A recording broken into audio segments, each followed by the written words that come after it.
Welcome to Book Review.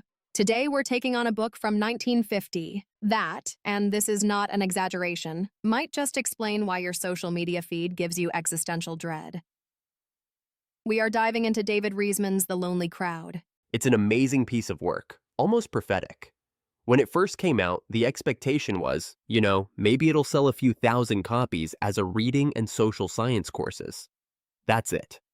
And they could not have been more wrong. Completely wrong. It just caught on because it tapped into this pervasive feeling. Riesman sympathetically exposed the anxieties of that rising post-war middle class. Right? They were materially successful. The Depression and the war were over. But they were also, as he put it, baffled by cultural and psychological upheavals bubbling right under the surface. It's like you get the American dream, but you feel totally adrift. And that feeling of being adrift, that's what makes this book so vital. It's one of those rare books that offers a big interpretation of life. It works because it gives a name of vocabulary to these diffuse sentiments. People are already feeling like Hayek's The Road to Serfdom or something. Exactly. Or McLuhan's Understanding Media. Riesman gave people the language to understand a whole new kind of social pressure. So our mission today is to really get to the heart of Riesman's shame work. We're talking about his three character types, tradition-directed, inter-directed, and other-directed, and how the shift between them explains well so much of our modern world, our anxieties about conformity, our media that search for purpose. And to start, we should probably look at the structure he uses. He links social character to phases of the population curve. Now, it's worth saying that later on, demographers thought this link was a little shaky. But it works as a framework. It works perfectly as a framework. It provides this powerful structure for defining the three ways humans learn to conform. So let's start beginning tradition direction. This is your high-growth potential society, high birth rates, high death rates. Think pre-literate peoples, ancient Egypt, India. Conformity here is managed through really rigid custom, what Reason calls a cultural monotone. So there's not a lot of wiggle room. Almost none. The goal isn't to climb the social ladder. The young adult is trained to succeed, them being their parents, not to succeed by, rising in the system. Your path is pretty much set. Sounds simple. The rules are all external, enforced by shame, by ritual. There's no real internal debate. But then industry happens. Precisely. And that brings us to the next phase, transitional growth. This is the era of explosive population growth, the 19th and early 20th centuries. This is the age of inner direction. Society is moving too fast for tradition to keep up. Exactly. People are on the move. You need something internal to guide you. You need, and this is his most famous metaphor, the psychic gyroscope. Yes, a gyroscope installed by your parents, by authority figures early in life. It's an internalized moral code, a set of principles that is so strong the inner-directed person can maintain their stability, even if they're, isolated in the tropics. So the control mechanism totally shifts. It's not about external shame anymore. If you mess up, you feel this massive personal guilt. Guilt is the self-regulating tool. And because you're trying to make your way in this big, expanding world, your goals are long-term and kind of general money power, a legacy, right? Lasting achievement. Their motto is that great Latin phrase, ad astra per aspera, to the stars through difficulties. It's all about the long, hard climb to a defined peak. Which sets the stage for the huge shift Riesman saw happening in the 1950s, the one that defines our world. Other direction, and if the inner-directed person has a gyroscope, the other-directed person has a radar constantly scanning for signals from their peers, from their contemporaries. We're now in a phase of incipient population decline, urban service-based economies. The material environment isn't the main threat anymore. The crucial thing, and this is such a key line, is that other people are the problem, not the material environment. Well, hold on. That's huge. The threat isn't starving. The threat is being socially irrelevant. Exactly. So your internal equipment isn't a fixed gyroscope anymore. It's this incredibly sensitive radar. You need to read all these social signals. And because the direction comes from outside, the control ever shifts again.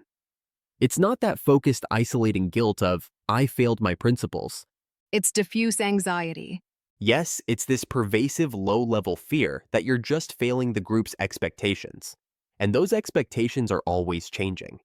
Guilt is a weight, anxiety is a fog. That's a great way to put it. Okay, let's unpack that inner directed world a bit more because you need it for the contrast. For them, work was everything. It was the main show. Everything else, pleasure, consumption, that was just a sideshow. The whole point was production, self-reliance, saving. And their media hammered this home.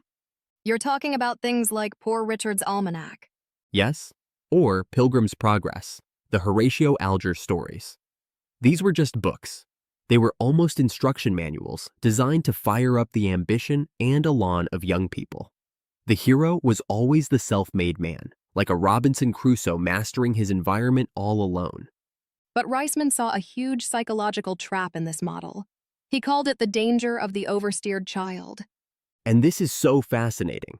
The kids are reading these biographies of, Washington, Edison, Ford, usually by themselves. And they're setting these internal courses they can never, ever realistically follow. These figures become almost like the awesomeness of the Calvinist God. So the very thing designed to inspire them ends up creating this dreadful insecurity. Exactly right. They feel this crushing guilt if they don't live up to these impossible mythical models. And the parenting style was built for this. It compelled kids to work, to save, to clean house. They were often, frankly, unreasonable demands that made perfect sense in that economic phase. If a child rebuilt, they did it alone, wrestling with that internal guilt. It sounds brutal, but at least the rules were clear. With other direction, though, the whole source of meaning gets turned on its head, Riesman says. The older frontiers of production have survived an altered psychological form on the newer one of consumption. And that's the whole ballgame. It's not about how well you make stuff anymore. It's about how well you consume stuff, and even more, how you get along with all the other people consuming alongside you. Which is where the peer group comes in. It becomes the measure of all things. That intense ambition that drove the interdirected person gets completely rechanneled into a drive for approval, which leads to this brilliant term he coined, antagonistic cooperation. You have to pretend to be a team player. You have to. The group demands friendliness, but underneath, you're still competing like crazy for the amorphous security of the peer group's approval. It's the modern office, right? Everyone's a team player, but you're all being ranked against each other for promotions. It's performing cooperation while you're actually in a death match for likes and shares. I mean, it's basically the entire internet. It is. And you can see this change so clearly in our media. He uses this fantastic example of quiz shows. Yeah, let's do the quiz shows. This is great. So think about the 1950 shows, the $64,000 question, 21. The contestants are in these little isolation booths. The whole drama is one person under intense pressure, proving their unique specialized knowledge. Right? Like naming some obscure artist's teacher or a list of kings. B. Pure interdirected personal mastery. Now, fast forward of the year 2000. Who wants to be a millionaire? Totally different vibe. The contestant is out in the open. They're out in the open and they aren't asked to just know something. They're given 4 options. And crucially, what can they do? They can use Lifeline's A on a friend. Ask the audience. Exactly. The authority of knowledge shifts to popular culture knowledge shared with one's peers. The goal isn't to be a unique expert anymore. It's to be a well-adjusted generalist. Which means the family has to change too. The job of a parent is no longer to install that gyroscope. It's to train their kid to be socially successful. Oh, absolutely. The grandmother who represents the old world of thrift. She's now 2 generations removed from current practices on the frontier of consumption. She's basically irrelevant. The other directed parents want to give their child a voice in the family budget to train them in good consumer taste. That is way more important than old-fashioned etiquette. You're setting them up to succeed in the consumer's union of their friends. And this whole revolution completely reshapes work, especially for professionals, the inner directed world. It valued the people who worked on things, the engineer, the craftsman, But the other directed world values people who work with people. which is how you get the successful professional being pushed upstairs into the managerial class, leaving their actual craft behind. He has that amazing image of the engineer who becomes a sales manager. And the only sign of his alienation is that he panics when he dreams he can no longer use his slide rule. He's lost touch with the real thing he used to make. The required skill shifts from technical competence to what Riesman calls manipulative skill. You're working with people's emotions and expectations. So success becomes less about what you can do and more about how well you can navigate the group. And this creates this weird emotional void at work that he calls false personalization. Yes, because productivity is so high, the actual doing of the job isn't enough to justify your existence. So you fill that void with social rituals, mood, leadership, notions of indispensability, personalizing every relationship. You try to make your work feel meaningful by focusing on the relationships because the work itself doesn't provide that feeling anymore. You're basically forced to treat your coworkers like a second family to fill that emotional hole and that atmosphere, that need for tolerance and getting along.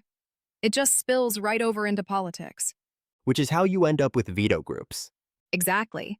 Power gets spread so thin among business, labor, all these different groups, and they're all good at stopping things, but they're terrible at starting anything. It creates this political mood of other-directed tolerance and just a general indifference. And that's the perfect environment for the insider, the person who knows how things work behind the scenes. It creates the inside dubster, the pundit or the lobbyist who unravels the personal linkages but never takes a firm stand. They're valued for knowing who's talking to whom, not for any kind of moral vision. Your political leaders are valued for charm and the tolerant ability to manipulate coalitions like an FDR, not for moralizing leadership like a Churchill. Okay, so this is the world we're in. The other directed person is an expert at conforming, at adjusting, living under this constant low-grade anxiety. But things are materially pretty good, so people start asking, if things are so good, why aren't they better still? And that's the breaking point. The psychological price of all the suggesting can be huge. Riesman says the healthy alternative to just conforming or, becoming an outcast is autonomy. But how do you even become autonomous when the social pressure is everywhere and seems so reasonable? Well, the autonomous person is someone who can see the radar signals but isn't controlled by them. They can choose whether or not to conform, but it's a really subtle, constant struggle to detach himself from shadowy entanglements. The enemy isn't some big oppressive force. It's the pressure to just be nice and be liked. And you see the struggle in the places that are supposed to be for escape, like leisure. Right? Leisure itself becomes this anxious performance. There's this groupiness that shuts off the privacy you might need for self-reflection. You have to be good at your hobbies, good at socializing, consume the right things, all for the approval of the people you're supposed to be relaxing with. And he saw it happening with sex, too, that it was becoming a new frontier for performance anxiety. For the inner-directed man, the goals were pretty clear. But the other-directed man is facing a partner who's also a peer grouper, a knowing consumer of satisfaction. So men get intensely anxious about their performance. Sex becomes, as he says, too anxious of business and too sacred and illusion. But he does find this one little glimmer of hope for achieving autonomy. And it's kind of surprising. It's in popular culture. It really is. I mean, most critics back then just saw pop culture as this corrupting force. But Riesman argued that movies, jazz, they could actually multiply your choices. A fan imitating, say, the casual manner of Humphrey Bogart might actually be using that to emancipate themselves from their own narrow-minded peer group. Oh. So the media gives you more personalities to try on to find a path away from your immediate circle. Exactly. It creates a space for you to find your own way. So to bring this all home, we have this massive 70-year-old framework that tracks the shift from the inner directed person guided by that gyroscope, controlled by guilt, to the other directed person operating on radar and controlled by diffuse anxiety. And the deepest implication is what this does to our aspirations. Yeah. The other directed person, he says, prefers love to glory. They want social security, not great achievements. Yeah. They're happy to take up low desires because they barely even dream of lofty enterprises. Riesman pointed to a study by the anthropologist Ruth Benedict. He said most young people he met would rather live in the peaceful, non-competitive Pueblo culture, where everyone just wants to be seen as a good person, than in the intensely rival risk, quaquiutl, or paranoidal, annoyed Dobu societies. A very telling choice. It is, and that's the thought we want to leave you with. What happens to a dynamic, competitive society when its most talented people stop dreaming of lofty enterprises when they just want communal peace? How does a society generate new ideas, new vitality, when its greatest fear is getting out of line, rather than the fear of achieving nothing remarkable at all?